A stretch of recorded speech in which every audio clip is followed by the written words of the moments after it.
Hi, and thank you for joining us today. I'm Ronda Jackson, your host on the Road to Recovery. Joining me today is Liz Whitehead, the CEO of 12.5. Thank you for joining us today, Liz. Thank you, Rhonda. No, thank you. Liz and I have this really interesting dynamic to explore today because, Liz, if you want to tell us a little bit about your company first, um, that'll help us segue into the rest of the segment. Sure. So my company is 12.5. I help diverse businesses make the most of their certification by getting bigger clients and more of them.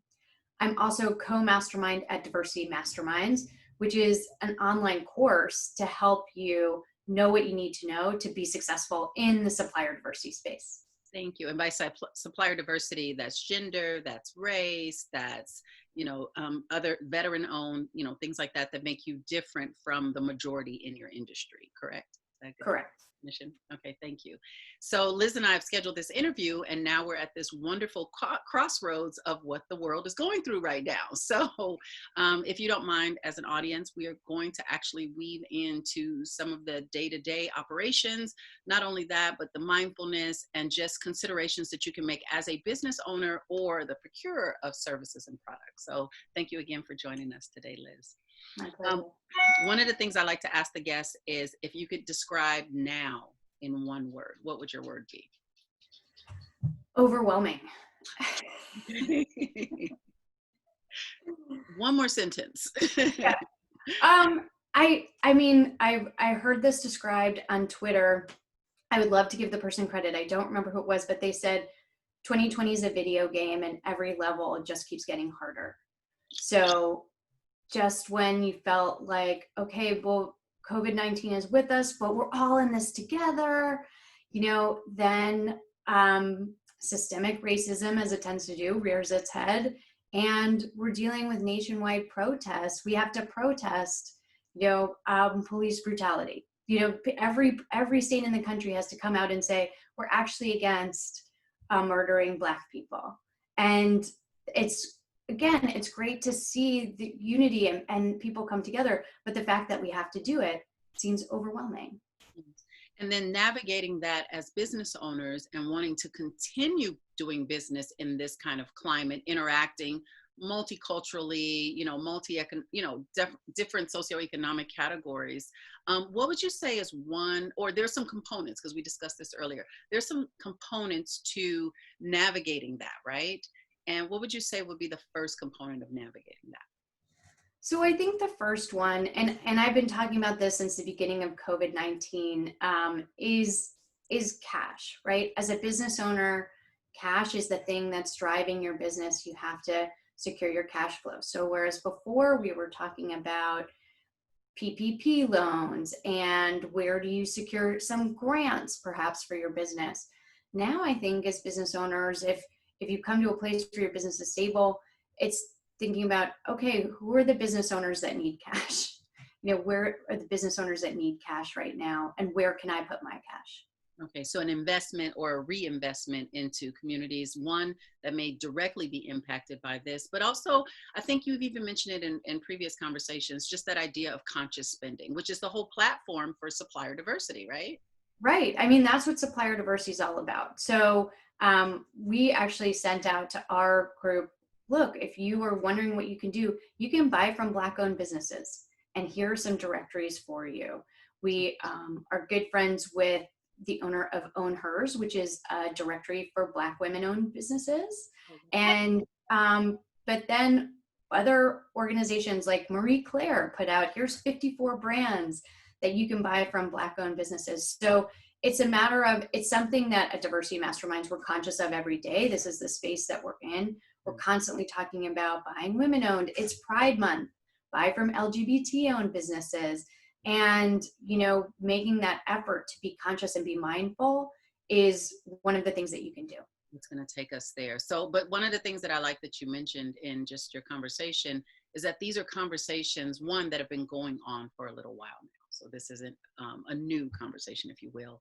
It definitely has received some mad attention right now, and my condolences to all the families that have been in fact impacted by this directly and indirectly.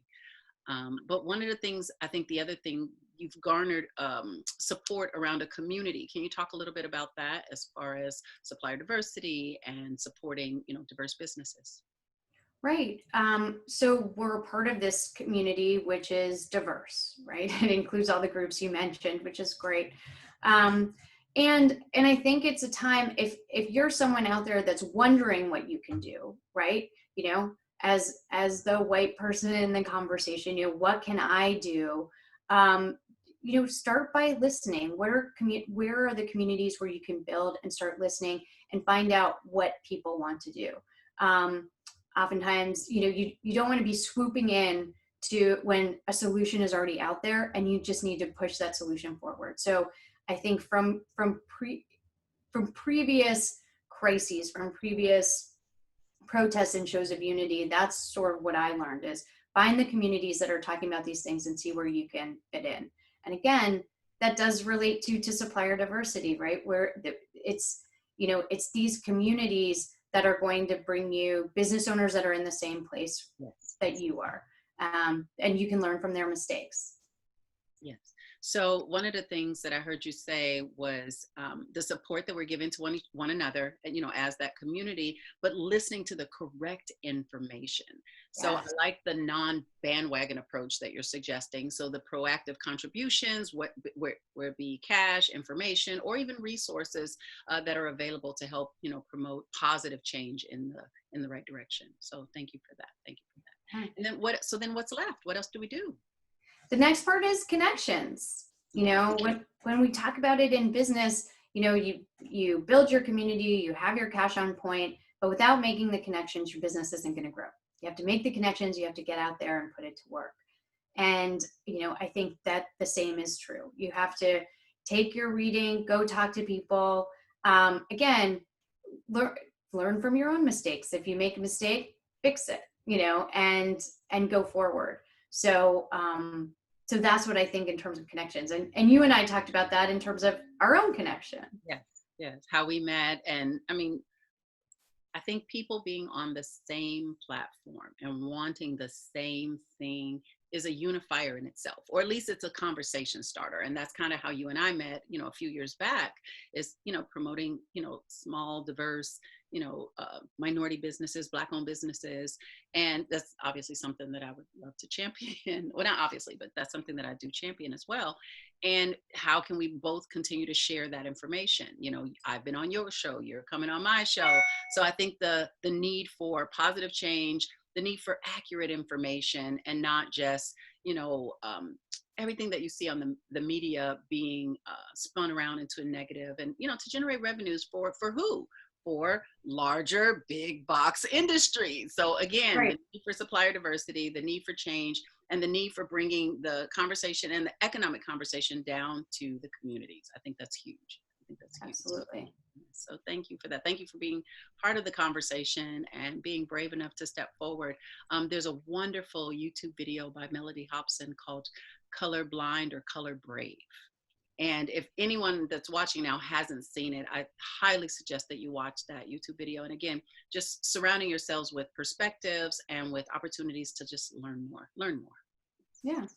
So anything actionable that anybody can do, by the way, if they're interested in getting on to any of the masterminds or being a part of the conversation? Yeah. Well, one of the things I want to give your listeners, your audience, is a chance to check out Diversity Masterminds. So we have at diversitymasterminds.com, we have a bunch of different modules and you can take the whole course. And for your audience, we have a discount of 20%. They can just enter Miss Ronda at checkout and do that. Oh, very nice. I'll put more information in the description box below. But thank you. Thank you again, Liz. I appreciate that. I appreciate you stepping up and wanting to be open to have this conversation. Thank you. Oh, thank you. I appreciate it. You're welcome.